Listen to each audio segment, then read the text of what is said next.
Starting your garden endeavors early indoors, or growing indoors in general, can be tricky business. Providing just the right conditions, conducive to not only germination, but also sustain and advance growth, is the ultimate goal. As a modern gardener, we have a plethora of tools available to help us achieve this. Right at the top of that list to aid in seed germination are heat mats. Vivosun has graciously sent me a 1020 heat mat for testing, which I'm going to review here today. As well, I'll give you my top 4 reasons why a heat mat such as this can be the difference maker in your garden this year. And it starts right now.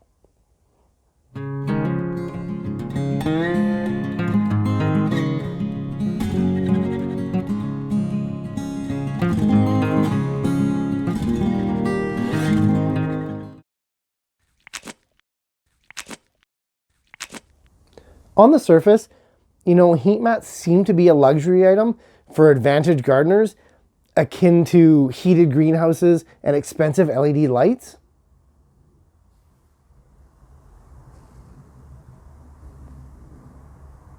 But I want to tell you today, that's a false narrative.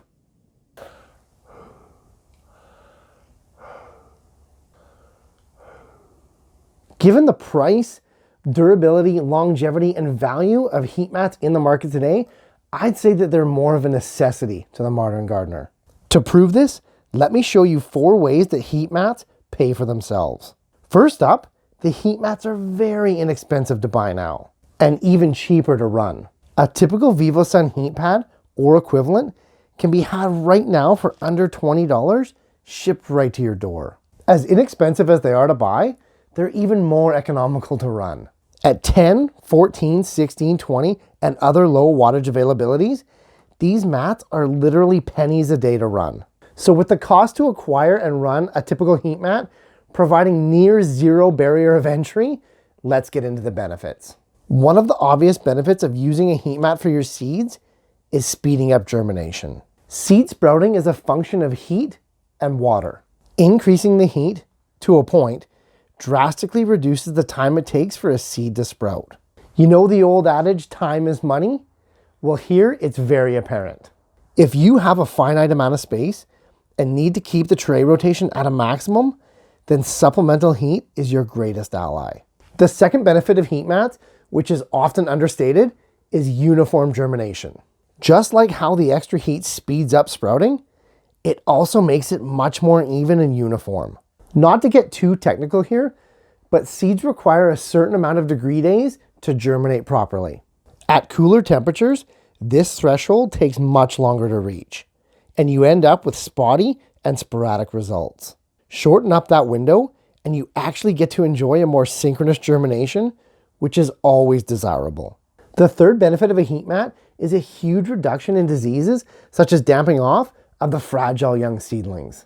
Soil-borne funguses and molds often thrive in cold, wet conditions.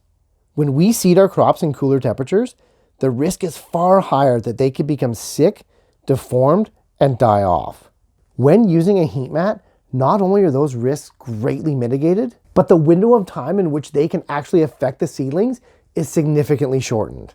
This is due to the fact that as plants grow, they actually form protective barriers to combat these pathogens. So the faster that you can get your plants to an advanced stage, the more likely you're going to avoid those problems.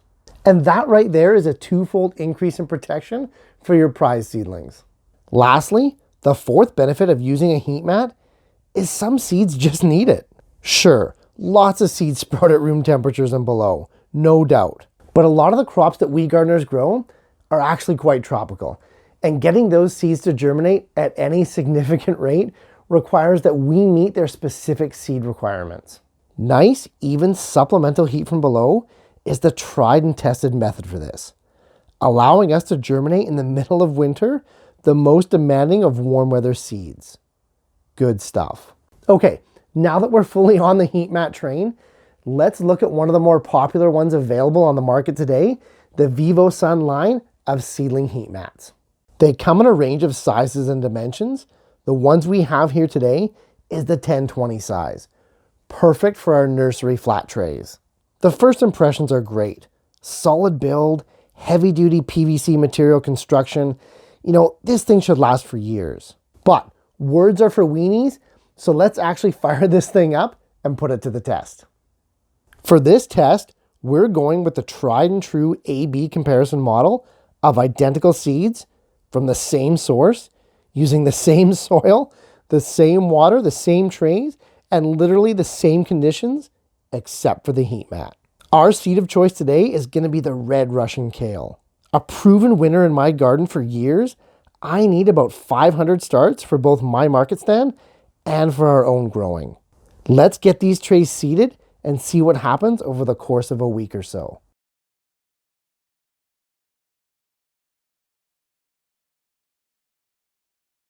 Well, after just 6 days, the entire tray on the Vivosun heat mat has sprouted beautifully. Almost every single cell, which is surprising because I only put one seed in each. I'm going to wait a couple more days and see what happens with the other tray. At a temperature of about 16 degrees Celsius, 9 days later, the other tray that wasn't on the supplemental heat still hasn't sprouted. What I could do now is take the sprouted tray off the heat mat and put it elsewhere to grow, and then put the other tray that hasn't sprouted onto the heat mat. Think of it like prime real estate. I don't have to tell you the benefit of being able to rotate out accelerated crops like this, and what it can do for your space efficiency and your ability to generate plant starts. After my short experience with it, the Vivosun heat pad gets a well-deserved 5 out of 5 ripe tomatoes. In this day and age, I think that you can tell that I think that heat mats are a must. No longer a luxury item, seed heating pads such as the Vivosun one that we used here today can be the difference maker between abundance and a deficit. I wish all of you the best of luck as we start planting our seeds, getting ready for our spring gardens. I've got an ever-growing handful of videos out that can really help you through this process. So if you're getting stumped or having problems germinating your seeds or getting them to grow afterwards, maybe check out one of those videos if you have the time. And hey, if you have any other seed starting advice that you'd like to share with the community, leave it in the comments down below. Also, if any of you are on Facebook, head on over and join our gardening group called Growing Better. The group has grown phenomenally fast, yet it will never lose its sense of community or its welcoming feel. If you're passionate about growing epic organic fruits, herbs, and veggies for you and your family, the Growing Better group is a great place to hang out, share, learn, and grow. Hey, thanks for watching, guys. If you're getting value in this and the other series that I'm doing on YouTube, hit those like, share, and subscribe buttons if you'd be so kind, and I'll see you in the next video.